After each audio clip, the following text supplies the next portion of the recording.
All right, everyone. Sorry, it's taken me a little while to get back to the rest of the winners. I've been a little bit under the weather lately, but excuse me, getting back. Well, I thought I was getting back on top, but perhaps not. All right, so this video is pretty awesome because this talks about some of the indirect benefits that are direct benefits of the dead drill and the boot camp. And what I'm going to talk about today is in Buffy's swing, the radically improved impact position. So I'm going to start with the before swing on the left here. There's a couple things you're going to note at similar stages in the swing, how much more open her shoulders are here. This is a really, really common fault that so many golfers fall into because they're trying to power the swing by turning their shoulders. And as I've talked about many times, as you start rotating your shoulders, you create a lot of centripetal force. The result of that, of course, is centrifugal force. And so your arms are getting swung out away from your body due to the laws of physics. And so you can't overcome this, and it will almost always lead to you casting the club. So here, she's starting to kind of hold on to the club for dear life as it's releasing out of her control because she's spun her shoulders. And so as she gets down into impact, you can see that the shaft is actually leaning backwards.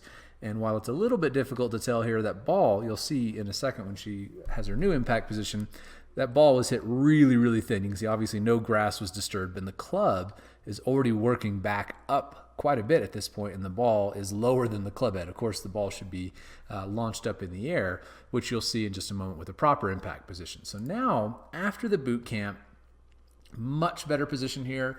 Obviously not perfect yet. There's little things that we're going to correct. And as a boot camp winner, I'm going to put her in Craig's Unlimited Review group so we can refine some of these movements. So she gets a free month with Craig Morrow as an Unlimited Review group member. But you'll see as she comes down one, she's got way more lag coming down. So now she's in control of the club. And look at this position here. Her hands are almost on top of the ball, and the club head is still lagging behind the hand. So she's got leverage left in the swing.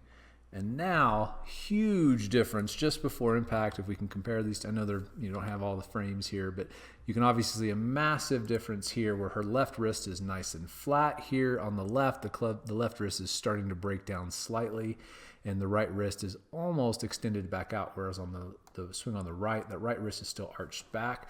So learning how to move your body correctly, the way the dead drill shows you, and working through the 6 steps in the dead drill learning program is teaching her how to have this impact position without ever working on her impact position. The impact position is not necessarily a fundamental of the swing because it's a result of other things that you did. On the swing on the left, I could teach her a perfect impact position, but no matter what, as long as she's still spinning her shoulders, and you can tell that too, and I'll give you guys a couple little things to see when you're looking at this on your own swing. Do you see how her left arm is smashed up against her chest here? And here there's actually a little bit of a gap. That is, again, when you start spinning your shoulders, your arms are traveling on a bigger circle than your chest is. And so the arms just get stuck. They get left behind, and then you start spinning into your left arm. And this is how you start creating a lead shoulder impingement that you can cause injuries. So by learning how to move your body correctly, which is exactly what the dead drill is doing, it completely changes the impact position, which is a result of how you move your body. So long story short, again, on the right here, impact position, she's actually taking a divot now. Look at that nice flat left wrist. The ball, you can see, is actually up in the air, whereas here, she's already made contact, and it's still below the club face. This is the telltale shot of a very, very thin shot or a ball hitting the teeth here. So here, she's hitting down, she's got leverage, she's got lag, she's got a great impact position. It's going to lead to control and so on and so forth. Getting into a better release here. You'll see, again, the telltale signs of a shoulder spinner because now that left shoulder is still pinned against your chest, pinned against your chest, pinned against her chest. And the only way that she can try to hit the ball any harder, any further, is to spin her shoulders faster, which guess what? That causes you to cast the club even more, which causes you to lose even more speed. And so it's a never-ending circle where the dog's chasing his tail. The faster you spin your shoulders, the more you cast it, the more distance you lose.